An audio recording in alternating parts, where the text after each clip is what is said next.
अस्सलामुअलैकुम नाजरीन, अल्लाह ताला से ये उम्मीद करता हूँ कि अल्लाह ताला ने आपको जहाँ पर भी रखा होगा अपने हिफ्ज़ो अमान में रखा होगा। मैंने 2 प्रोग्राम किए हैं, वो मेरे YouTube channel Shahid Chaudhary official और मेरे पेज पे दोनों प्रोग्राम मौजूद हैं। मैंने आइस के ऊपर ना ये नशा जो नौजवानों को बड़ी जल्दी अपनी लपेट में ले रहा है ना, इसके ऊपर मैंने 2 प्रोग्राम्स किए हैं और उनके जो आफ्टर इफेक्ट्स होते हैं, किसी भी काम का जो अमल है ना, उस रद्द-ए-अमल उसका ज़ाहिर है कोई ना कोई रद्द-ए-अमल तो होना है। इसका रद्द-ए-अमल मैंने आप लोगों को बताया कि इस नशे की डोज जो है ना, जब इंसान ले लेता है तो वो किस शहर में मुब्तला हो जाता है। आप ये देखें, ग्रीन टाउन के अंदर ना एक वाक़या हुआ है। एक नौजवान आबद जो है ना लड़का, उसने सुना बहुत ज़्यादा पीछे जायदाद का उनको मामला थे। उसने आइस का नशा करने के बाद में, इसकी डोज लेने के बाद, रेगुलर था वो, यूज़र था डेफिनेटली, उसने इस नशे में जो है ना अपनी वालदा, अपने वालिद, अपनी सास ससुर, अपनी बहन और भांजे को जो है ना 6 अफराद को मौत के घाट उतार दिया है। चाची के बेटे ने अपने बाप को भी कत्ल कर दिया, अपनी वालदा को भी कत्ल कर दिया, मेरी भाभी को भी, मेरे एक भतीजे को भी कत्ल कर दिया और ससुराल जाके एक मेरी साली को भी कत्ल कर दिया। पुलिस हमें मुद्दई नहीं बना रही कि पुलिस तावा नहीं कर रही ਤੁਹਾਡੇ ਨਾਲ ਸਾਡੇ ਤੇ ਕਿਆਮਤ ਆਈ ਪਈ ਹੈ। ਸਾਡੇ ਤੇ ਸਾਨੂੰ ਮੁद्दई नहीं ਬਣਾਉਂਦੀ ਪਈ ਪੁਲਿਸ। ਤੇ ਮਾਰਿਆ ਕਿਉਂ? ਨਸ਼ਾ ਕਰਦਾ ਸੀ? ਨਸ਼ਾ ਕਰੇ ਜੋ ਵੀ ਕਰੇ ਸਾਨੂੰ ਨਹੀਂ ਪਤਾ ਇਸ ਚੀਜ਼ ਦਾ ਹੈਗਾ, ਚੰਗਾ ਭਲਾ ਸਾਨੂੰ ਇਸ ਚੀਜ਼ ਦਾ ਨਹੀਂ ਪਤਾ ਪੁਲਿਸ ਹੈਗਾ। ਤਾਵਾ ਨਹੀਂ ਕਰ ਰਹੀ? ਪੁਲਿਸ ਤਾਮਨ ਨਹੀਂ ਕਰਦੀ ਪਈ ਸਾਡੇ ਨਾਲ, ਲਿਹਾਜ਼ਾ ਜਨਾਬੇ ਸ਼ਾਹਿਦ ਚੌਧਰੀ ਦਾ ਆਫੀਸ਼ੀਅਲ ਚੈਨਲ ਹੈਗਾ, ਸ਼ਾਹਿਦ ਚੌਧਰੀ ਦਾ। ਚੌਧਰੀ ਸ਼ਾਹਿਦ ਸਾਹਿਬ ਜਨਾਬੇ ਸਾਡੇ ਨਾਲ ਤਾਮਨ ਕੀਤਾ ਜਾਵੇ ਕਿ ਸਾਨੂੰ ਮੁद्दई ਬਣਾਇਆ ਜਾਵੇ। FIR ਇਹਨਾਂ ਕੱਟੀ ਹੈ, ਉਹਨਾਂ ਨੇ ਕਹਿਣ ਤੇ ਕੱਟੀ ਹੈ। ਤੁਹਾਡੇ ਕਹਿੰਦੇ ਐਫਆਈਆਰ ਨਹੀਂ ਕੱਟੀ ਗਈ? ਨਹੀਂ ਕੱਟੀ ਗਈ। ਕਿਸੇ ਹੋਰ ਦੇ, ਉਹਨਾਂ ਦੂਜੇ ਪਾਰਟੀ ਦੇ ਕਹਿੰਦੇ ਐਫਆਈਆਰ ਕੱਟੀ, ਆਪਣੇ ਮੁਤਾਬਿਕ ਉਹਨਾਂ ਨੇ ਕਟਵਾਈ ਹੈ। ਨਹੀਂ ਕੱਟੀ ਗਈ। ਇਸ ਬੰਦੇ ਨੇ ਮੇਰਾ ਪਹਿਲੇ ਵੀ ਇਹਨੇ ਭਰਾ ਮੇਰਾ ਕਤਲ ਕੀਤਾ, ਇਹਨੇ ਹੀ ਮਾਰਿਆ ਸੀ ਕਾਰ ਐਕਸੀਡੈਂਟ ਦੇ ਵਿੱਚ। ਖੁਰਮ ਭਾਈ ਨੇ? ਹਾਂਜੀ, ਸਾਈਡ ਮਾਰ ਕੇ ਇਹਨੇ ਕਤਲ ਕੀਤਾ ਸੀ। ਚਲੋ ਅੱਲਾਹ ਪਾਕ ਖੈਰ करे, इंशाल्लाह ਤੁਹਾਡੇ ਨਾਲ ਬਹੁਤ ਜਲਦੀ ਤਾवन होएगा। बाद में जब ये मुलजिम फ़रार होने लगा है ना, तो कॉलेज रोड जो है टाउनशिप का, वहाँ पर इसको डॉल्फिन स्क्वाड जो है ना उन्होंने अरेस्ट कर लिया है और ये पुलिस की कस्टडी में है। मैं नाज़रीन आपको ये बताता हूँ कि ये नशा जो है ना, हर नशे का जो है ना एक अलग से जो है ना उसका एक होता है। जो बंदा शराब पीता है ना, शराब इंसान का ब्लड प्रेशर हाई कर देती है ना, ये आपको मजबूर करेगी जज्बाती फ़ैसले, आपको अच्छे बुरे बहन भाई सब की तमीज़ ज़्यादातर 99.9 लोगों को होती है। लेकिन ये क्या होता है कि बाज़ औक़ात ऐसा होता है कि शराब का नशा जो है ना, कुछ ऐसी बातें होती हैं जो आप इश्तियाल अंगेज़ आप वैसे नहीं कर सकते। आप शराब को एक डोज समझ के लेते हैं और उस दिन आप कहते हैं अभी आज मेरा बंदा ये फ़लाना काबू होगा, आज इसकी ऐसी की तैसी फेर देनी है, हालांकि आपको सब पता होता है। खैर वो एक और कैफियत है। अफ़ीम जो है इंसान को जो है मेंटली तौर पर इतना को वो डैमेज कर देती है कि इंसान में हिम्मत ही नहीं रहती कि वो बंदा कोशिश करता है कि मैं ये आज का काम जो है ना कल पर डाल दूँ। हीरोइन जो है ये बुरे जो है ना दिमाग के अंदर आपके ख्यालात लाती है, ये कोई ऐसा गुनाह सरजद करवा देगी कि वो आपको बाद में पता लगेगा कि आपने हीरोइन पे क्या कर लिया है। इसी तरह ये जो आइस है ना, इसके लिए नौजवानों को जो है ना इसमें नशे में इसकी लत को लगाने के लिए जो है ना बेचने वाले जो डीलर हैं, वो ज़्यादातर ये कहते हैं कि ये नशा जो है ना, इसको रशियन जब सेकेंड वर्ल्ड वॉर हुई थी रशिया में, तो हिटलर ने जो है ना ये नशा तैयार किया था, या ये जो है मास्को वालों ने, रशिया वालों ने ये तैयार किया है। नाज़रीन आप ये देखें कि मैं ये बात सुनी हुई थी कि एक दवाई होती है जो बंदे को जगा के रखती है। आप यकीन करें कि आइस का जो नशा है ना, ये ऑर्गेनिक नहीं है। जिस तरह ये चरस है ना, ये पोस्ट और इन चीज़ों से, या अफ़ीम जो है ये होती है, इनके पौधे होते हैं, ये तकरीबन ये ऑर्गेनिक प्रोसेस से गुजर के ना सारे मामला होते हैं। कितना को नुकसान देगी, लेकिन ये जो ये सारी आर्टिफिशियल केमिकल से तैयार होने वाला जो है ना एक नशा तैयार हो गया है। आप यकीन करें कि मैंने मेरे प्रोग्राम खोल के देख लीजिएगा, मैंने जो बात आपको बताई है ना कि ये वो नशा है कि इस नशे का जो है ना, जब बंदा इसकी डोजें ले लेता है ना, तो वो इंसान से दरिंदा और भेड़िया बन जाता है। इसकी जो है सामने आपको मिसाल ये नहीं, वो एक लड़का जिसने अपनी वालदा को कत्ल कर दिया था, देखे वो भी इस तरह। माँ को बंदा जब कत्ल कर दे तो पीछे दुनिया की क्या बात रहेगी। बाप को, माँ को, सारे 6 अफराद से कत्ल कर दिए। तो लिहाजा पुलिस अफसरान को और तमाम अदारों को मैं अलर्ट कर रहा हूँ। मैं तीसरी दफ़ा ये प्रोग्राम कर रहा हूँ और इसकी अंदरूनी बैरूनी और इसका आफ्टर शॉक सारे आपको बता रहा हूँ। मैं बेशक इस चीज़ का यूज़र नहीं हूँ, लेकिन यार पब्लिकली अगर कोई बात कर रहा हूँ तो मेरे ऊपर आप कोई ऐसा कमेंट तो ना कर दें जिसका रिप्लाई में करने का मुझे पता ही ना होगा इसके आफ्टर शॉक्स क्या हैं। तो मैं जिस चीज़ की मेरे पास डिटेल होती है मैं वो बात आपसे शेयर करता हूँ, ताकि आपके नौजवान, आपके बच्चे जो इन चीज़ों से बच जाएँ।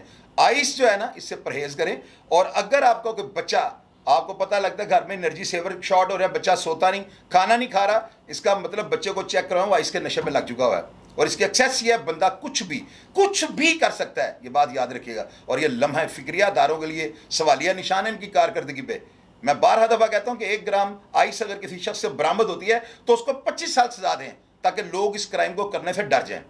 नाज़रीन खैर की बातें तो और बहुत ही हैं। अब आजकल हालात इस तरह के हैं कि यकीन करें, सोया उठता हूँ ना तो फ़ोन ऑन करता हूँ, टेंशन लग जाती है, सारा दिन टेंशन के, यानी एक जुनून हो जाता है कि यार फ़ोन बंद किया हुआ है, इसको खोल के देखो अभी नया क्या चल रहा है, खाना बन रहा है, तवज्जो खाने में नहीं है, तवज्जो सोशल मीडिया की तरफ है। तो ऐसे हालात में अगर आप किसी को एंटरटेनमेंट या कोई तजर्बा नॉन इन्फॉर्मेटिव अगर आप बात करते हैं, लोगों से एक अच्छे टॉपिक पे आप बात करते हैं, तो मेरी नज़र में ये एक सदका जारी है, ताकि आप लोगों को अवेयरनेस मिले, आप लोगों को तफरीह दे सकूँ। तो आज मेरे स्टूडियो में ना मेरे बड़े प्यारे भाई जी डॉक्टर आरिफ जो है ना, ये मास्को होते हैं और बड़ी देर से इनके पास मास्को की नेशनैलिटी है, और इन्होंने मेरे अलावा बेशुमार दोस्तों को पाकिस्तान से मास्को बुलवाया विज़िट के लिए। वहाँ पर उनकी बड़ी आवता की, बड़ा उनको प्रोटोकॉल दिया, और मास्को को जो है ना बड़ा मुझे तो बहुत करीब से जानने का जो है ना, मैंने आपको जो स्टोरी बताई है जो उसकी मास्को की हिस्ट्री की, ये सारी बातें मैंने इन्हीं से जो है सुनी थी, और इन बातों की जब मैंने तस्दीक की, वो कन्फर्म बातें वो सारी मैंने आपसे शेयर कर दी। अच्छा, मैं 2010 में ना पहली दफ़ा डॉक्टर साहब ने मुझे इनविटेशन भेजा, तो मैंने वो जो है ना बड़ा, हमारे दोस्त असद न्याजी साहब हैं, उन्होंने मुझे इंसिस्ट किया कि यार लाजमी जाओ। डॉक्टर साहब बार बार किया, मेरे छोटे भाई हैं यानी समझते हैं मुझे, अब मेरे बड़े भाई जाहिद के ये दोस्त हैं, तो इस मोहब्बत को इन्होंने मद्देनजर रखते हुए ना कि यार शाहिद भाई आप आओ, आपको ज़रा दिखाएं कि दुनिया में क्या हो रहा है, और मास्को बहुत ज़्यादा तरक्की याफ्ता है। तो मुझे इन दिनों थोड़ा भूत सवार था, मैं चाहता था कि मेरे पासपोर्ट के ऊपर जो है ना सारी दुनिया के वीज़े लगे हों, और 2-2 दिन की एंट्री मेरे पास हो, तो मैं किसी को दिखाऊं तो बड़ा यानी कि बड़ी बात है कि मैं सारे मुल्क जो है ना मैंने विज़िट किए हैं। इससे पहले जो है ना मैं ताशकंद उज़्बेकिस्तान और वो जो सेंट पीटर्सबर्ग है, उसके अलावा मैंने और वो जो है अज़रबैजान, इस्तांबुल वगैरह काफ़ी कंट्रियों में जा चुका हुआ था। खैर नाज़रीन, मुझे मास्को से इनका आया इन्विटेशन, मैंने अपना वीज़ा लगवाया, वो डॉक्टर साहब ने बंदे के पास में भेजा, उसकी मेहरबानी, समी भाई उनका नाम था, उन्होंने मेरा वीज़ा लगवा के मुझे पासपोर्ट वगैरह वापस कर दिया, अब टिकट ली और मैं मास्को। अब मैंने इनको फ़ोन किया डॉक्टर साहब के लिए क्या लाऊं, इन्होंने मुझे कहा कि आप मेरे लिए निराला की मिठाई जो है ना फ्रेश आपने 5 किलो ले गए, हम सब दोस्त यहाँ पे मिठाई खाएंगे। अब मिठाई एक ऐसी आइटम है, इसको मैं अगर बर्थ पे भी रख देता हूँ, वो दबाव के साथ शक्लें बदल जानी थी मिठाई की, मेसू की, कलाकंद की। मैंने वो मिठाई को बड़े दफीस तरीके से थोड़ी चीज़ों में दरमियान में रख के जब वहाँ पे उतरता हूँ, तो मैंने रास्ते में जो है, आपको पता है इंटरनेशनल फ्लाइटें थी, मैंने 2-3 बोतलें जो है ना एनर्जेटिक होने के लिए मैंने ग्राई वाटर की पी ली। अब वो आपको पता है कि एनर्जेटिक वो बच्चों को भी चम्मच के हिसाब से देना होता है। मैं बड़ा हुआ हूँ अपने को, मैं ना ग्लैडिएटर समझ रहा हूँ, टर्मिनेटर बना हूँ। मैं नीचे उतरता हूँ तो मैं वहाँ से एक सिम खरीदता हूँ, मैं डॉक्टर आरिफ साहब को फ़ोन करता हूँ कि भाईजान मैं आ गया हूँ, तो अब मैं एयरपोर्ट पे क्लियर होने के लिए जा रहा हूँ, तो आप किधर हैं? तो ये मुझे कहते हैं हम तो अभी अपने एरिया में हैं और 1 घंटा लगेगा हमें पहुँचते हुए। तो मैंने कहा यार मुझे इतने प्यार से इन्होंने बुलाया, शायद मुझे नो लिफ्ट कर दिया है कि यार 1 घंटे का सुना दिया कि यहीं से दफ़ा हो जाओ वापस। खैर मुझे बड़ा हैरान हुआ, मैंने वो जो है ना इनको फ़ोन कर, मैंने कहा आपने मुझे घंटे का क्यों कहा है? ये कहते कि आपको इमिग्रेशन क्लियर करते वक्त जो है ना कम अज़ कम रशियन जो है ना बड़े सख्त तरीके से बंदे को पहली दफ़ा चेक करते हैं, तो घंटा लग जाना है, हम उतनी देर तक आ जाते हैं। खैर मैंने चूँकि वो ग्राई वाटर पिया हुआ था, बच्चे को भी देते हैं तो बच्चे को भी नींद आ जाती है, तो मुझे खुमारी नींद की, ऊपर से मुझे ना बड़ा अजीब सा लग रहा है, अकेला मैं वहाँ पर खड़ा हूँ दम तेतो एयरपोर्ट के ऊपर। मैंने नाज़रीन क्या किया, मैंने अपनी साइंस के मुताबिक ना मैंने वो मिठाई खोली, उसके अंदर मैंने उंगली मारी और मैंने उसमें से गुलाब जामुन निकाल कर खाना शुरू कर दिया, चौकड़ी मार के मैं ज़मीन पे बैठ गया। मेरी इस हरकत के बाद मैंने तो रूटीन में बैठ गया, फर्श ठंडा था, बड़ा खूबसूरत लगा मुझे। मैंने कहा यहाँ पे कौन जानता है, तो मैं ना वो थोड़ी खुमारी की नींद की जो है ना आगोश में जाने के लिए मुझे यूँ ही महसूस हो रहा है जैसे नींद आ जाएगी। तो मैं एक दीवार के साथ बैठ गया हूँ। आप यकीन करें विद इन नो टाइम में 2 गोरियों ने स्केटिंग वाले वो जो शूज़ पहने हुए हैं और जो पहियों वाले बूट होते हैं वो पहन के मेरे पास आई हैं। एक काला सा हबशी है, उन्होंने आकर मुझे पकड़ा, वो खड़े हो जाओ, तुम्हें नहीं पता ये दम थे दो एयरपोर्ट, तुम ज़मीन पे बैठ गए हो। मैं उनको ऐसे नजर कर रहा हूँ ताकि इनको लगे ये पता नहीं नींद में आई या नशे में किसी में ना, ताकि मुझे जल्दी से यहाँ से क्लियर करें। मैंने उनको ये शो करवाया कि वो वेरी कूल, मैंने इस तरह एक्टिंग की ना, तो वो मुझे बाजुओं के नीचे वो गोरा जो था वो हबशी और वो गोरी वो लड़की, और वो मुझे खींचते हुए ना वो ले गया अपने उधर क्लियरेंस वो जो क्यू लगी होती है वहाँ पर। मैं जाता हूँ, वो मेरी आंखों को जो है ना वो लेंस वो देख के वो उसका स्कैन करते हैं और मुझे फौरी तौर पर सामान से जो है ना, और मैं फिर नीचे बैठने लगता हूँ, तो वो मुझे एयरपोर्ट की हदूद से वो जो उनकी होता है जो इनका एरिया था उससे बाहर निकाल के वो आते हैं। मैं फ़ोन करता हूँ डॉक्टर साहब मुझे कहते हैं यार आप कैसे बाहर आ गए, 15 मिनट पहले आपने फ़ोन किया और आप कह रहे हो बाहर आ गए हो। मैंने इनको 1-2 स्टोरों का नाम बताया कि मैं इन स्टोरों के आगे खड़ा हूँ, हुलिया बताया, तो डॉक्टर साहब कहते हैं आप घबराओ, हम जल्दी से जल्दी आ रहे हैं। अब वहाँ पर क्या हुआ, मैं वहाँ पे किस तरह जल्दी वहाँ पे क्लियर हो गया, और उसके बाद मास्को में जब मैं गया हूँ तो मुझे ये दोस्त कैसे लेने के लिए और मेरा वो सफ़र किस तरह से रहा। अच्छा डॉक्टर साहब तुसी मैं दसो कि वाकई इस तरह ही है कि मैं 10 तो 12 मिनट क्लियर होकर बाहर एयरपोर्ट की हदूद से बाहर निकल आया। अस्सलाम वालेकुम नाजरीन, चौधरी साहब की वसात से मैं आपसे मुखातब हूँ। चौधरी साहब मेरे छोटे भाइयों जैसे हैं, इनका बड़े भाई जाहिद साहब के साथ मेरा तल्लक था, ये 35-40 साल पहले की बात है। उसके बाद फिर मैं बाहर चला गया, चौधरी साहब से कोई कांटेक्ट नहीं रहा। न्याजी साहब की विरासत से इनको शौक़ पड़ा बाहर जाने का, मुख्तलिफ कंट्री में गए, तो न्याजी साहब ने, असद न्याजी साहब हैं जो हमारे दोस्त हैं, उन्होंने मेरे से ये बात की कि चौधरी साहब को शौक है बाहर जाने का, तो चौधरी साहब ताशकंद जाते हैं, किर्गिस्तान जाते हैं, ये स्टेट्स हैं। तो मैंने फिर कहा कि चौधरी साहब को हम सही रशिया सही दिखाते हैं आपको, और मैंने फिर इनविटेशन भेजी। चौधरी साहब मेरे पास आ गए। जो उनका सीन हुआ वहाँ पे एयरपोर्ट पे, क्योंकि एयरपोर्ट दुनिया का कोई भी इमिग्रेशन है वो पहले वीज़े पे आपको पता है कि आपकी बड़ी इंक्वायरी करते हैं, बहुत इंक्वायरी करते हैं, डॉक्यूमेंट देखते हैं, कौन सी कंपनी का है, कंपनी को फ़ोन करते हैं। लेकिन मैं बिलीव ही नहीं कर सकता था कि चौधरी साहब एयरपोर्ट से मेरे पहुँचने से पहले चौधरी साहब इमिग्रेशन क्रॉस करके भी बाहर खड़े हैं। तो मैंने चौधरी साहब को पूछा, मैं कहा चौधरी साहब ये किस तरह आपने किया? चौधरी साहब ने मेरे एक डायलॉग बोला जो अभी तक मुझे याद है, कौन कहता है ये हो नहीं सकता? वो मैं जानते नहीं, वो चौधरी शाहिद को जानते नहीं है। ये डायलॉग आज तक मुझे याद है। सही कह रहे। और उसके बाद चौधरी साहब आए, चौधरी साहब को हमने रिसीव किया, मास्को घुमाया, देखा चौधरी साहब ने।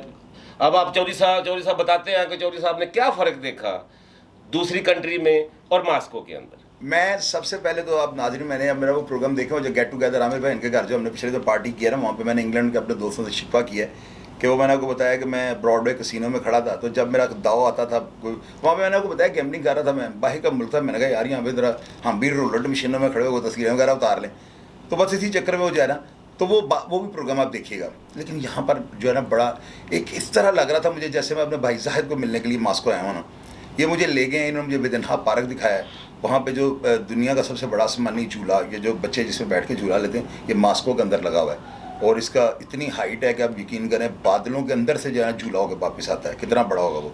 उसके अलावा विदनहा पार्क जो है, वहाँ पे खतरों के खिलाड़ी फिल्म है, वो गालिबन उसकी वो अक्षय कुमार की, उस फिल्म के गाने पिक्चराइजेशन हुए हैं वहाँ पे।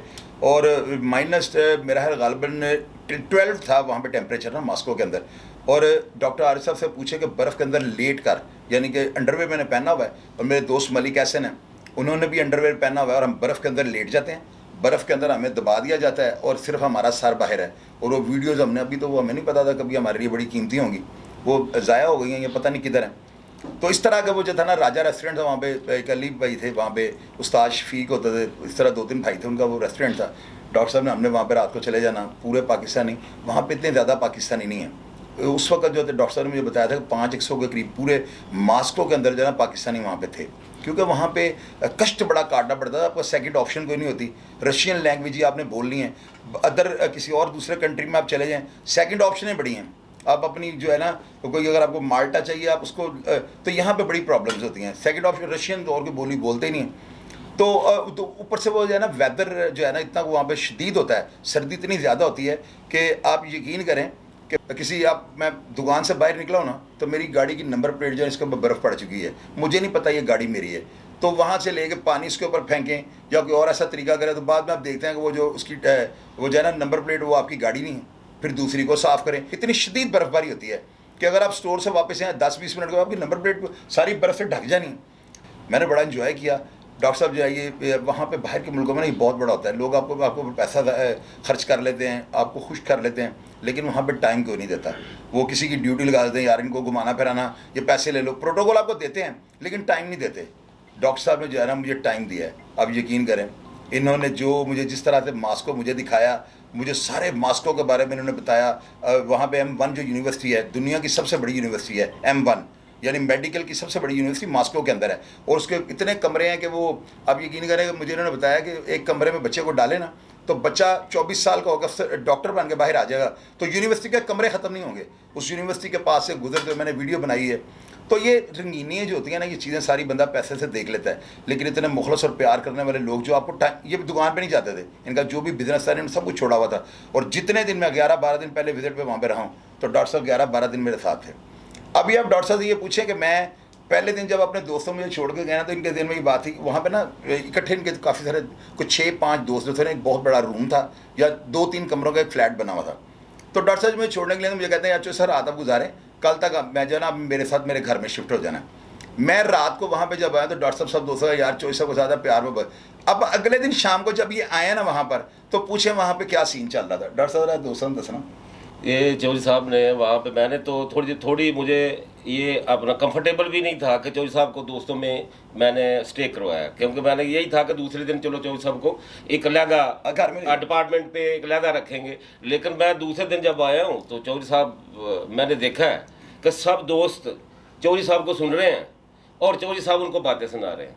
और उसके बाद उस दिन के बाद समझ लो कि मुझे भी टाइम मिला, मुझे हर दोस्त ने वहाँ पे हर दोस्त ने, क्योंकि ये चौधरी साहब का अपना कमाल था, इनका अपना अखलाक था। क्योंकि इन्होंने मुझे एक चीज़ बात बताई कि अगर ये गिलास है ना तो बंदे को इस तरह होना चाहिए कि गिलास के अंदर पूरा आ जाए, ये प्लेट में रखो प्लेट में पूरा आ जाए। तो जहाँ जैसी कंपनी हो वहाँ वैसे ही बंदा बन जाए तो बंदा इंजॉय करता है। और चौधरी साहब के सब वो वहाँ आज तक प्यार करते हैं, याद करते हैं। चौधरी साहब ने बहुत अच्छी कंपनी दी। अब नाज़रीन आप ये देखेंगे ये स्नोविन गौतम जो है ना, ये इसको कहते हैं कि हैप्पी न्यू ईयर। हम ना डॉक्टर साहब के घर में इनके आए हुए रिहाइश पे, तो इनके और एक दो दोस्त वहाँ पे मौजूद हैं। तो वहाँ पर ना पूरी रशियन जो है ना, जितनी भी कोई जिस तरह हमारे यहाँ पे तिक्के कबाब, लियासी दुम्बा, खान बाबा, इस तरह की उन्होंने डिशें जो है ना मुख्तलिफ होटलों से और घर में सारी तैयार करवाई हैं। पूरी टेबल भरी है। अगर मुझे वीडियो या तस्वीरें मिली मैं लाजमी आपसे शेयर करूँगा। हम ना वो आए हैं तो मैंने वहाँ पे टीवी पे देखा वज़ीर आज़म ये प्यूटन जो है गालबन यही थे, तो इन्होंने आगे बाकायदा तौर पे टीवी की तरफ अपना कान करके कहा कि मेरी कौम सोई हुई है। तो मैं जो है ना, मुझे तर्जमा इन्होंने करके बताया। तो वो कहता है कि ये आप तरक्की के नए साल में कदम रखने लगे हैं, तो क्या मेरी कौम जो है ये सोई है? तो इतने में जो है ना 12 बज गए हैं, सुई के ऊपर सुई चढ़ी है। और आप यकीन करें मुझे ऐसे लगा जैसे थर्ड वर्ल्ड वॉर जो है ना ये शुरू हो गई है। इस तरह से लोगों ने आतिशबाजी, लाहौर और पाकिस्तान में तो कुछ भी नहीं होता, वहाँ पर तो ऐसे था जैसे जंग लग गई है। खैर हम नीचे आए हैं, आप यकीन करें नाजरीन, जिस तरह वो लोग इस इवेंट को सेलिब्रेट करते हैं या मनाते हैं ना, आपकी सोच होगी कि वो अब मैं बच्चों ने, बेटियों ने, बहनों ने, जानने वालों ने, सब ने देखना है। तो फिर आप मेरे ऊपर इस तरह का करें, मैं कन्फर्ट महसूस नहीं करूँगा ऐसी बात करते हुए ना। तो लिहाजा आप उसको बेहयाई की एंड कह लें कि उस रात को जो है ना वो रशियन हर दुनिया का जो काम है ना, जो दोज़ख में जाने वाला वो ओपन कर रहे होते हैं। खैर वो मैं चूँकि सैर करने गया था, मैं को वहाँ पे जॉब तो करने गया नहीं था। डॉक्टर साहब हमारे एक दोस्त साजिद थे, उनकी एक दोस्त थी उनकी, वो भी साथ ही हमारे। तो हम वहाँ पे चले गए जी। वो होते वहाँ पे भी एक बड़ी अजीब व गरीब सा काम हुआ है, तो वो शेयर करने वाला नहीं है। मैं आपको पहले कहता हूँ जो बात मैंने नहीं ना करनी वो मैं गोल मोल कर जाऊँगा। तो वो ना क्या से कहते हैं, सुबह 11 बजे हम वहाँ से निकले डिस्को में से, तो बाहर आए तो अब यकीन करें नाज़रीन ऐसे लग रहा है जैसे रात के 9 बजे हैं। क्योंकि वो बादल जो थे ना, उन्होंने सूरज को अपनी उसको यानी बिल्कुल पता नहीं लग रहा था सूरज निकला हुआ है। 11 बजे हम जब बाहर आते हैं तो रात के 10-11 बजे का टाइम लग रहा है। इस तरह वो हैप्पी न्यू ईयर लोगों ने वहाँ पे किया ना। तो मैं डॉक्टर साहब को जो है ना इनकी कंपनी को बड़ा इन्जॉय कर रहा था। इतनी डिशेज़ वहाँ पे बनी हुई थी कि आप यकीन करें, मेरा दोस्त मलिक एहसन, वो सेकंड हमारा जो है ना वहाँ पे ट्रैवल था, दूसरा हमारा विजिट था वहाँ पे ना। इनके दोस्त अब्दुल्ला हंजरा वो फैसलाबाद के थे, अली थे इनके दोस्त, सारे वहाँ पे इनके घर में मौजूद थे।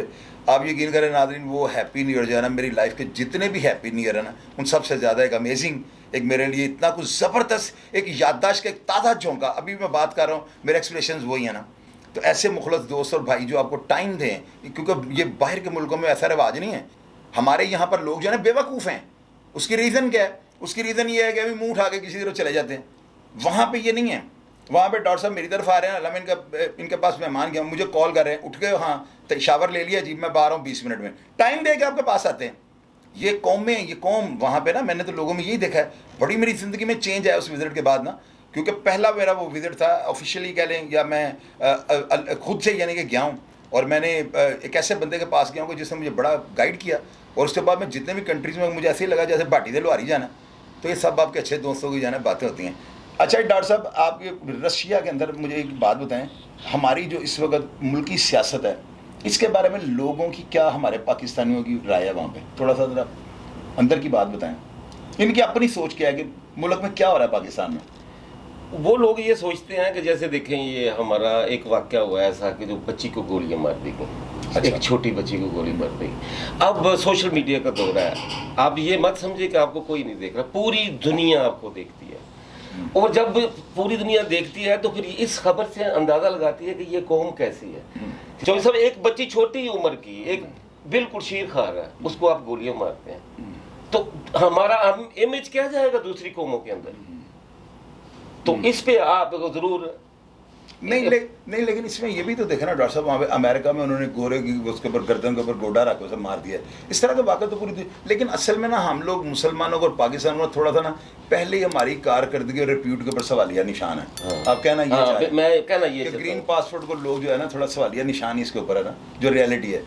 तो आप आए हैं तो अभी क्या आपको देखने में सुनने में क्या महसूस होता है, और देख के क्या, अभी तो 2-3 महीने हो गए कोरोना के चक्कर में पाकिस्तान है। हाँ, लेकिन ये है कि अब वहाँ पे आपको पता है कि वार लगी हुई है इस टाइम जो है, लेकिन ये है कि अभी बड़ी जल्दी हालात ठीक हो जाएंगे। आपको अब कितनी देर वहाँ पे हुई है मॉस्को के अंदर? मुझे हो गया जी, अब 95 में गया था, 95 में आप गए थे। तो ये इमरान खान का क्या इमेज है वहाँ पे? इमरान खान का बहुत अच्छा इमेज है जी। मैंने एक बार आपको बात बताता हूँ कि मैं एक रशियन घर में गया, वहाँ पे मैंने देखा कि इमरान खान की तस्वीर लगी हुई है। अच्छा। एक रशियन फैमिली में। तो मैं बड़ा इम्प्रेस हुआ देख के। मैंने उससे पूछा, मैं कहा तू इसको जानता है?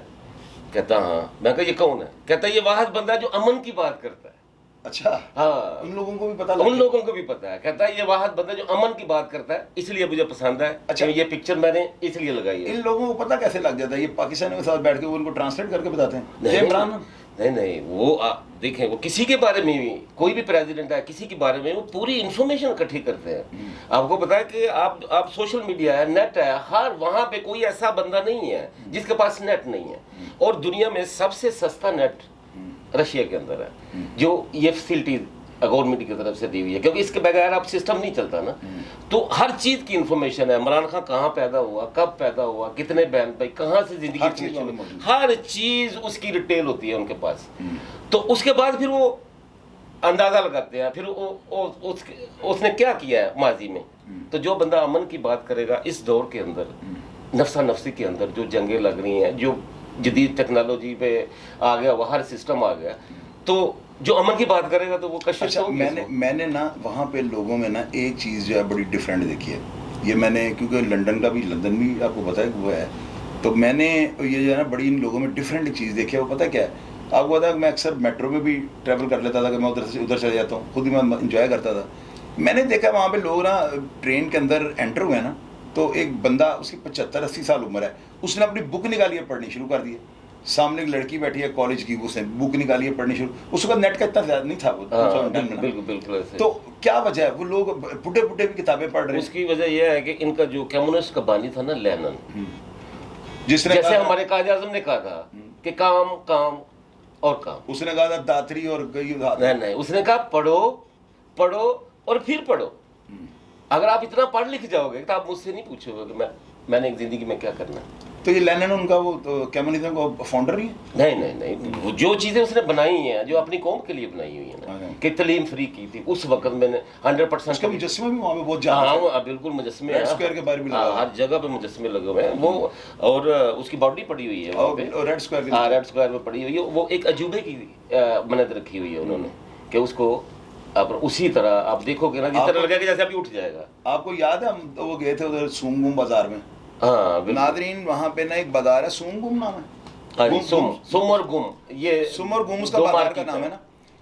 नादरीन 2010 में ना मलिक हसन मेरे दोस्त हैं, उन्होंने ना भाभी, यानी मेरी तो छोटी बहनों की तरह उनकी वाइफ जो है, तो मलिक साहब ने अपनी वाइफ के लिए जो है ना, भाभी के लिए एक पर्स होता है जो ख़वातीन के लिए ना, वो ख़रीदने लगे हैं। बल्कि इन्होंने पैसे देने शुरू कर दिया ना, तो दुकानदार को पूछा कितने का, उसे डॉलर से बताया, पता नहीं कितने का। पाकिस्तानी को 3,70,000 रुपये का वो था ना, एड्डा महंगा पर्स। वो महंगा माली शाह कहते नहीं यार यहाँ पे हैं, तो दुकानदार क्या वेले ही फ्रेंडे ने, यानी कि आप अंदाजा लगाएं इतना महंगा वो था बाजार।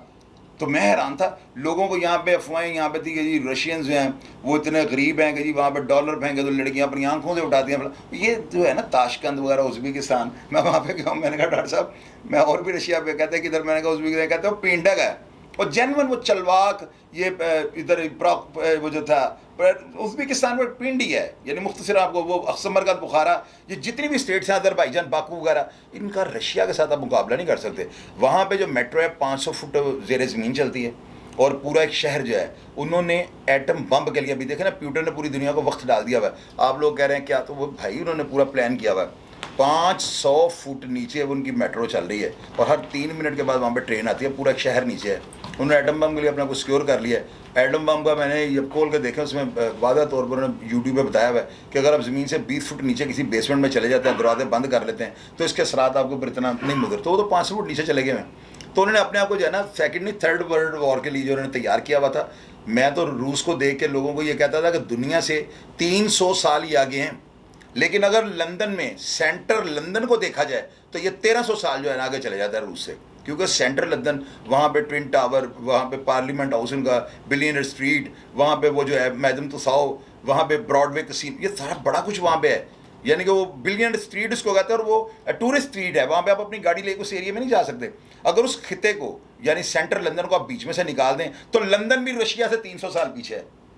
और पूरा लंदन डॉक्टर साहब जो है ना वो ऐसे ही लगता है जैसे बाटी लुहारी पेटियों में खरबूजे पड़े हुए हैं, माल्टे इसी तरह लगा हुआ है। वो सेंट्रल लंदन है जहाँ पे एक नई चीज़, वहाँ पे वो ट्विन टावर मैंने देखा है, वैसे लगता है जैसे वो जिन बना गए हैं। वहाँ पे बिल्डिंगों के ऊपर ऐसे ऐसे नक्शो निगार हुए हैं कि इंसान की अक्ल ही तस्लीम नहीं करती कि ये कैसे कर गए। हाथी के पुतले, पूरी पूरी जंग उन्होंने जो है ना दीवारों के ऊपर उन्होंने किया हुआ है, पत्थरों के साथ, पता नहीं क्या उन्होंने नक्शो निगार किए हैं। तो ये चीज़ें, हम टूरिस्ट होते हैं, वहाँ पे काम करने जाते नहीं, बिल्डिंगों को देखना होता है, वहाँ पे माहौल जो देखना होता है, वहाँ पे लोगों का जो है ना उनकी वो जो है सीक्वेंस को देखना होता है। आइए ये लोग क्यू में खड़े होते हैं या ये लोग हमारे पाकिस्तानियों की तरह कि आप मेरी वो दोस्त पाकिस्तान आई है और सी लाहौर एयरपोर्ट पर हम उतरे हैं तो वहाँ पे ना मुझे कहती है तो पाकिस्तान कैसा है, मैंने कहा पाकिस्तान बड़ा ज़बरदस्त है। वो अलीना जिसका मैंने आपको बताया, अलीना मेरे पैसे ले कर नस गई जो, तो वो लाहौर एयरपोर्ट जब हम उतरे हैं ना तो मैंने यहाँ पे देखा लाइट गई थी और हमारे पाकिस्तानी पटे के ऊपर चढ़े हुए हैं और ये एक दूसरे गुत्तम गुत्ता हुआ, कहती ये क्या है, मैंने कहा दिस इज़ द पाकिस्तान। तो आप ये देखें बाहर के मुल्कों में यही चीज़ें होती हैं, हम टूरिस्ट जाकर देखते हैं कि वहाँ पे लोग सीक्वेंस से काम कर रहे हैं, हर बंदा, जहाँ पे 3 बंदे इकट्ठे हैं वहाँ पे लाइन बन गई है। खैर वो मेरा बड़ा अमेजिंग था। अच्छा अभी नाज़रीन एक बड़ी मज़े की बात आपको बताता हूँ। मैंने डॉक्टर साहब कहा, डॉक्टर साहब मैंने ये गल्ला सुनिया ने, मैंने सुना हुआ है कि ये रशियंस जो है ना इन्होंने दुनिया में दोज़ख भी बना ली है। उसके एक क्लब है वहाँ पर मास्को के अंदर ना, तांतरस का नाम था। तो मैंने कहा डॉक्टर साहब ये है क्या? डॉक्टर साहब बड़ा हंसे, मुझे कहते यार मेरे छोटे भाई हो वो जाने वाली जगह नहीं है। मैंने कहा बहन मैंने तो देखनी है, मुझे तो डॉक्टर साहब जो भी हो मैंने एक बार देखनी ज़रूर है क्या है। डॉक्टर साहब कहते हैं वहाँ पे जाने के लिए ना कुछ तरीकाकार जो कोई रशियन भाई है ना वो आपको बताएंगे। वो आपके सारे ना कपड़े लेके आपको अपना एक जो है ना धोती दे देते हैं वाइट कलर की, ये आप पहन लें। वहाँ पे सब लोग जो एंटर होंगे ना अंदर जितने भी हैं वो इसी तरह एक सफ़ेद जो चादर उनको दे देते हैं, अपने कपड़े आप लॉकर में रखें, चाबी आपके पास होगी। खैर वो जो रशिया में गए हैं वो सारे दोस्त आपको बताएंगे। नाज़रीन आप यकीन करें उन लोगों को जो है ना मैंने ये देखा है कि उनको समझाने वाला, वहाँ पे शायद तबलीग करने वाले कभी कोई नहीं गया। वो जो है ना मैंने जो वहाँ पे देखा है उस तांत्रा क्लब के अंदर, आप यकीन करें पूरी दुनिया से लोग अयाशी करने के लिए, हैप्पी न्यू ईयर मनाने के लिए वहाँ पे आते हैं। क्या वहाँ पे अंदर होगा आप सोचें। वो दुनिया का परिंदे के दूध के अलावा हर चीज़ उस तांत्रा क्लब में अवेलेबल है। 4,500 रुपये की फ़ी पाकिस्तानी की टिकट थी। डॉक्टर साहब ने टिकटें ली, मैं मलिक हसन सारे गए वहाँ पे सिर्फ एक इन्फॉर्मेशन लेने के लिए कि यार सुनी सुनाई बात गलत होती है। बाज़ लोग बात को बना के कबाब को चरगा बना देते हैं, तो अपनी आंखों से तो देखे ना क्या हमको लड़कियाँ थोड़ी हैं। तो खैर जाकर वो देखा, बड़ा वो अजीब व गरीब मुझे महसूस हुआ ना, और मुझे यूँ लगा कि ये लोग बाद में एक दूसरे को फेस कैसे करते होंगे। खैर वो डॉक्टर साहब ने मुझे दिखाया बड़ा, लेकिन ये बड़ा शर्मा रहे थे, यार तुम मेरे छोटे भाई हो, हम कहाँ पे आए हुए हैं। मैंने कहा बहन कोई बात नहीं, बंदा इन्फॉर्मेशन ले ले, किसी जगह पे भी जा सकता है। तो ये बड़ा मेरे लिए ज़बरदस्त, मैंने यहाँ पे आके लोगों को बताया। ताशकंद में हमने डिप्लोमेट देखा था क्लब। ये जितने बड़े बड़े सियासतदान हैं ना, कई ऐसे हैं जिनको मैंने डिप्लोमेट के अंदर जो है ना डीलिंग सेंटर एक होता है जहाँ पे ये ख़वातीन के साथ बातें नेगोशिएटिंग करते हैं, मैंने इनको वहाँ पे बैठे हुए देखा हुआ है। तो आज मैं लोगों को देखता हूँ इतने बड़े उहदों पे। तो खैर बहरहाल हम तो सीधे सीधे लोग हैं, जो बात दिल में आपसे शेयर कर दें। डॉक्टर साहब तुसी मैंने दसो कि तुसी उत्थे इस टाइम मास्को च अपनी मुतमिन हो, तुसी अपनी जिंदगी तो लाइफ तो कि तुसी पछता रहे हो कि यार मैं पाकिस्तान जुंदा तो मैं पता नहीं की कर लेना। नहीं चौधरी साहब, पहले तो ये बात होती है कि जहाँ पे इंसान के नसीब होते हैं ज़िंदगी वहाँ पे गुजारता है, ठीक है। अब वहाँ पे आपने देख लिया है कि लोगों किस तरह यूज टू है लोग, और जो कौम पढ़ी लिखी होगी उनके तरीक़ेकार जो है ना आपको पसंद आएंगे, ठीक है। तो बड़े अच्छे डिसेंट लोग हैं, अपनी कोई बंदा किसी की लाइफ में इंटरफेयर नहीं करता, अपनी लाइफ जी रहे हैं और बड़ी अच्छी लाइफ जी रहे हैं। तो यहाँ आपको पता है कि अगर पाकिस्तान में बंदा आता है तो बिल्कुल आपको एक डिफरेंट चीज़ मिलती है। लेकिन यह कि हमारा कल्चर है, 2-3 दिन में हम कहते हैं कि यार हम इनको ठीक कर देंगे, बाद में कहते हैं कि हम ठीक हो गए। अच्छा आप जिस वक्त यहाँ से गए हैं, मुझे तो सारा पता है, मेरे तो सारे सामने के मामला है। ये जो लाइफ थी जो जिस दौर में आप गए हैं, आपको पता है कि वो दौर वही था कि वो बिल्कुल जो है ना, वो मेरा ख्याल है वो उसमें से उस दौर के जितने भी आपके दोस्त हैं ना, ज़्यादातर पुलिस मुकाबलों में या वो कत्ल व गारत में वो जो लोग ज़्यादातर आपके दोस्त। हाँ बिल्कुल, दुनिया फानी से कुछ कर रही है। वो वक्त था ऐसा एक स्टूडेंट के ऊपर, आपने खुद ही देखा, प्रैक्टिकल में देखा है, आप भी उस वक्त प्रैक्टिकल में ही थे। अब बिल्कुल प्रैक्टिस सीख रहा था, मैं तो सीख रहा था। लेकिन ये था कि अच्छे अल्लाह ताला जो दोस्त हमारे दुनिया से चले गए हैं, अल्लाह ताला उनको दर्जे बुलंद करे और उनके माँ बाप को सब्र दे। उस वक्त आपकी गैदरिंग किन दोस्तों में थी जो आपके बहुत क्लोज थे? वो देखे कॉलेज के अंदर बहुत दोस्त थे। एमयू कॉलेज में हम पढ़े हैं, जाहिद भाई हो गए। दूर भी नहीं थे, ये एमयू कॉलेज आपको पता है यहाँ से दूर भी नहीं है, वो दोस्त हो गए। ठीक है, ज़मान अहमद सिद्दीकी सैदपुर में रहते हैं, वो दोस्त थे। और मलक अफजाल साहब हैं जो हमारे साथ पढ़ते थे, गुजरांवाले से हैं, एमनाबाद से, आपको पता है, आपको मलाया था उसका।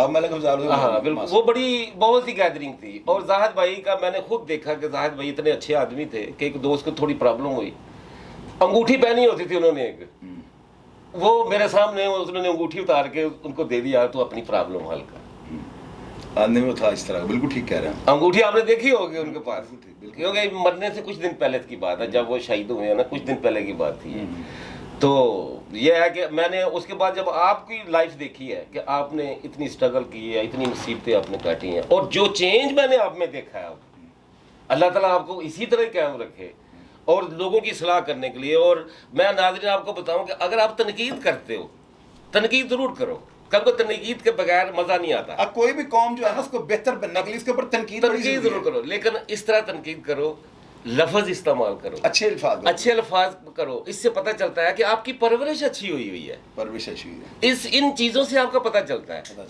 ठीक है, तो आप ये चीज़ का ज़रूर ख्याल रखें कि आप अपनी परवरिश का, आपकी माँ, आपका बाप जिन्होंने बहुत अच्छी परवरिश की है, वो लफ्ज़ों का चुनाव बात एक ही होगी। हाँ, खूबसूरत चुनाव करो, तनकीद जरूर करो। ये ना डॉक्टर साहब आए हैं तो मैंने नाज़रीन से मैंने पूछा, मैंने कहा मुझे बहन आप ये बताएं, प्रोग्राम देखते हैं? कहते यार अभी तो बड़े शौक से देखता हूँ। तो मैंने कहा आपने देखा कैसे था? मैंने तो कभी फ़ोन करके आपने ये नहीं कहा या ना ही कोई लिंक भेजा था। मुझे कहते हैं यार एक दिन मैंने यूट्यूब खोली तो मैंने तुम्हारा प्रोग्राम देखा तो मैंने से आगे कर दिया। आपको पता मैं प्रोग्राम से बताता हूँ कि आमिर भाई जब दुबई से आए हैं तो मुझे कहते हैं यार बच्चे बताते थे ना रही वगैरह आमिर भाई के बेटे कि जी शाहिद अंकल के प्रोग्राम लोग बड़ा देखते हैं। वो कहते हैं यार की कहता होगा, यानी कि मेरे मुँह पे मुझे कहते हैं की कहता होगा। वो जब उन्होंने एक दो प्रोग्राम यहाँ पे बैठ के देखे हैं कि यार कंटिन्यू बोलता है, मैं कभी भी नाज़रीन ऐसा नहीं होता कि मैं अपने आगे कोई पेपर रख लूँ। यार पेपर रख लूँगा तो फिर इसका मतलब मैं भी आर्टिफिशियल हो गया ना यार। मैं तो बात जो मेरे दिल में है वो मैंने कर देनी है, जो मैं भूल जाऊँगा मैं अगले प्रोग्राम में कर दूँगा। तो इस तरह से मेरे प्रोग्राम जो होते हैं ना भी कंटिन्यू होते हैं। मैं बात बिल्कुल मोती के अंदर मोती जोड़ कर रखता हूँ। मैं डॉक्टर साहब को पूछा, मैंने कहा मेरे प्रोग्राम देते हैं? कहते हैं यार पहली दफ़ा ये मैंने तुम्हारा प्रोग्राम देखा तो मैंने थोड़ा सा देखे ना आगे कर दिया। तो फिर कहते थोड़ी देर के बाद मैं काम करने के बाद मैंने देखा, मैंने कहा यार सुना सी कहता कि पे है कि एक बंदा मेरे जैसा बंदा चोरों को तबरने वाली बात है। लाइफ में पता नहीं क्या क्या मामला मेरी लाइफ में रहे हैं, तो मैं तो जानता हूँ, मैंने हैंडल भी किया इनको सबको। तो वो एक इनके लिए अमेजिंग था, एक नई चीज़ थी ना कि यार क्या कर रहा होगा। कहते हैं कि मैंने वो प्रोग्राम खोला है तो बस उसके बाद जो है ना मैंने फिर एक से शुरू कर दिए हैं। तो अभी मैंने कई प्रोग्राम है जिनको 5-5 दफ़ा देखा है और मुझे वो बातें याददाश्त का एक जो है ना एक ऐसा ताज़ा झोंका लगता है ना कि मेरा दिल बाग बाग हो जाता है। और मुझे प्रदेश में बैठकर ये सारी चीज़ें बड़ा मुझे जो है ना वो जिस तरह होता है नहीं बंदे को जिच करती हैं कि यार ये वक्त गुजर गया, बड़ा गोल्डन टाइम था, ये बड़ी गुड मेमोरीज में इनकी चीज़ें होती हैं। तो ये सारी चीज़ें होती हैं, मैं आपसे शेयर कर देता हूँ। रमज़ान का महीना है, अभी मैं इस महीने में ना मैं स्टोरियाँ 5-6 मेरे पास बड़ी मैंने ब्रेक की हैं, मैंने उनको तैयार कर लिया हुआ है, रोकी हुई हैं वो इस वजह से कि रमज़ान का महीना है। अब इस महीने में मैं समझदार हो चुका हूँ यूट्यूब पे कम अज़ कम ना। पहले मैं आपको पता बिल्कुल इस तरह जो भी होता था कर देता था। तो अभी रमज़ान की मुनासिबत से जो है ना मैंने प्रोग्राम का शेड्यूल थोड़ा सा चेंज किया हुआ है। कोई आपको अवेयरनेस के लिए अच्छी अच्छी बातें कर रहे हैं, इनको बातें समझिए, प्रोग्राम तो है नहीं। तो एक याददाश्त का हिस्सा बनाया है कि डॉक्टर आरिफ साहब जिन्होंने मेरे से इतना प्यार किया है, मैं चाहता हूँ कि उनकी अपनी बात जो है ना लोगों तक पहुँचे ताकि इनके अंदर क्या फीलिंग्स हैं, बैरून मुल्क क्या हो रहा है। तो इसलिए मैं इस तरह के प्रोग्राम्स कर रहा हूँ। इंशाअल्लाह ताला जो ही माह रमज़ान ख़त्म होगा ना, प्रोग्राम बड़े जलाली किस्म के, बड़े जबरौन किस्म के, बड़े टेंटेखा किस्म के प्रोग्राम होंगे। बिल्कुल आप ना घबराएं। लेकिन मैं थोड़ा सा ना अपने टॉपिक को चेंज कर रहा हूँ ना। अभी सियासत पे भी बात करेंगे, वो बड़े प्रोग्राम आपने पसंद किए, आपका शुक्रिया सबका। तो इंशाअल्लाह ताला बात जो है ना डंके की चोट पे करूँगा। ये मियाँ साहब छोड़ के इधर कोई भी आकर लग जाए, शाहिद चौधरी को अगर कोई बात मेरा दिल मानेगा ना कि ये बात लोगों को बतानी चाहिए तो मैं नहीं डरूंगा, बिल्कुल कतई तौर पर नहीं डरूंगा। तो मैं डॉक्टर आरिफ साहब का दिल की गहराई से शुक्रिया अदा करता हूँ। पहले बात यह कि चौधरी साहब के विरासत से कोई भी कोई किसी किस्म की आपको प्रॉब्लम हो मास्को के अंदर, या कोई बंदा आना, किसी किस्म की हेल्प की ज़रूरत हो, वीज़े की ज़रूरत हो, किसी की को कोई बिजनेस के मतलब में इंफॉर्मेशन लेनी हो, चौधरी साहब के वरासत से मैं हाजिर हूँ। डॉक्टर साहब, मैंने मुझे डॉक्टर साहब ने स्टार्ट में ये कहा था, मेरे ज़हन में नहीं रहा था। मैं आप सब दोस्तों को, तमाम पाकिस्तानियों को ये कहना चाहता हूँ कि अगर आप में से किसी को भी मास्को पढ़ाई के लिए, स्टडी वीज़े में बहुत ज़्यादा लोग यहाँ से जाते हैं, अगर आप विज़िट पे जाना चाहें तो मैं बेलॉस और डॉक्टर आरिफ साहब बेलॉस उसको इनविटेशन का भी बंदोबस्त कर देंगे। उसकी वहाँ पे जो है ना कोई पूरी सपोर्ट उसको करेंगे कि वो मास्को में जाकर सेटल हो जाए। ये बिल्कुल जो है ना अल्लाह के हुक्म से कोई इसका मुझे बेनिफिट नहीं होगा, कोई फ़ायदा रख के दिन में नहीं करूँगा। और मैंने ये डॉक्टर साहब को बता ही दिया है, तो मैं दिल की गहराई से इनका ममनून हूँ। और आखिर में मैं ना डॉक्टर आरिफ साहब को ये कहूँगा, डॉक्टर साहब 2 मिनट से ना रूसी जुबान रशियन जुबान रशिया ने दसो कि ਤੁਹਾਡਾ पाकिस्तान ਜਿਹੜਾ ना गरीब भिखारी नहीं है। ਇਹ ਸਾਡੇ ਇੱਕ ਸਿਆਸਤਦਾਨ ਦੇ ਮੂੰਹ ਚੋਂ ਗੱਲ ਨਿਕਲ ਗਈ ਜਿਹਦੇ ਨਾਲ ਮੈਂ ਡੁੱਬ ਕੇ ਮਰ ਗਿਆ ਵਾਂ ਨਾ। ਤੁਸੀਂ ਜ਼ਰਾ ਰਸ਼ੀਅਨ ਜ਼ੁਬਾਨ 'ਚ ਦੱਸ ਦਿਓ ਕਿ ਪਾਕਿਸਤਾਨੀ ਖੁਦਦਾਰ ਕੌਮ ਹੈ, ਉਹ ਸਿਰਫ ਸਾਡੇ ਵਜ਼ੀਰ ਆਜ਼ਮ ਜਿਹੜਾ ਬਣਿਆ ਨਾ ਇਹਦੇ ਮੂੰਹ ਚੋਂ ਸਲਿੱਪ ਹੋ ਗਿਆ ਤੇ ਅਸੀਂ ਬੈਗਰ ਨਹੀਂ ਆ, ਵੀ ਆਰ ਨਾਟ ਬੈਗਰ। ਇਹ ਜ਼ਰਾ ਰਸ਼ੀਅਨ ਜ਼ੁਬਾਨ 'ਚ ਦੱਸੋ। Здравствуйте, Назрин. Как у вас дела? Вот это, которые нам политикс говорил, мы спросим, да, деньги спросим, или мы сами ниже, такого нету. Мы гордые люди, мы гордые пакистанские. И, иншаллах, мы всегда будем гордым. हम भिखारी नहीं हैं, बिल्कुल ये बात याद रखिए। सारी दुनिया को मैं ये बात बतानी चाहता हूँ, और हम बड़े खुददार लोग हैं, बड़े ज़्यादा खुददार हैं। हम अपनी इज्जत के ऊपर किसी भी चीज़ से कंप्रोमाइज़ नहीं करते। ये तो ज़ुबान से स्लिप हो गया मियाँ शहबाज शरीफ साहब की, वरना ये ऐसा कोई फ़िक्रा, ये तो मैं क्या अब इसके ऊपर फतवा जारी करूँ। बारगाह हम भिखारी नहीं हैं जी, हम बड़े खुददार लोग हैं। हम मुसलमान और पाकिस्तानी बहुत ज़्यादा खुददार हैं। अल्लाह ताला की ज़ात मेरे पाकिस्तान की हमेशा हिफाजत फरमाएं। मेरा प्रोग्राम देख के अगर आप बात मेरे से शेयर करनी चाहें या मेरी किसी बात के ऊपर तनकीद करनी चाहें, मैं हमेशा की तरह आपको जवाब देने की कोशिश करूँगा। पाकिस्तान जिंदाबाद।